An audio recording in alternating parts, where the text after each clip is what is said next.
சரியாகட்டும். வளகாப்பு பண்ணலான்னு இருந்தோம், அதுக்குள்ள உடம்பு சரியில்லையே. சிலா ட்ரிப்ஸ் ஏறிட்டு இருக்கா? ஏறிட்டு இருக்கு மாமா. இப்பதான் வந்து போட்டுட்டு போனாங்க. டீ குடிக்கலாம்னு சொன்னாங்களா? அதான் சாப்பிட சொல்லியிருக்காங்க. சரி சரி சரி, நீ டீ பிஸ்கட் சாப்பிடு. நான் அப்புறம் சாப்பாடு சாப்பிடு. தான் சாப்பிட முடியல மாமா, வாயெல்லாம் கசக்குது. கசக்குதா?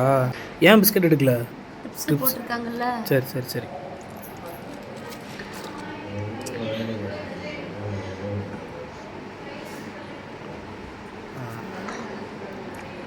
சரியாகட்டும். வளகாப்பு பண்ணலான்னு இருந்தோம், அதுக்குள்ள உடம்பு சரியில்லையே. அதெல்லாம் உடம்பு சரியான அப்புறம் பண்ணிக்கலாம். சரியா? டீ குடி. வீட்டுக்கு போயிடலாமா? போகலாம் போகலாம். மேரிம்மா வரலையா? மேரிம்மா ஆடு ஓட்டிகிட்டு இருக்காங்க. வீட்டுக்கு வந்ததுக்கப்புறம் சொல்கிறேன். சரியா? சொல்லிவிட்டு கூட்டிகிட்டு வரேன். இப்போ சொன்னால் பதறிட்டு வருவாங்க. இப்போ சொன்னால் பதறிட்டு ஓடியாருவாங்க. அவங்க வீட்டுக்கு வரட்டும். வந்ததுக்கப்புறம் நான் பைக்கில் போய் கூட்டிகிட்டு வரேன்.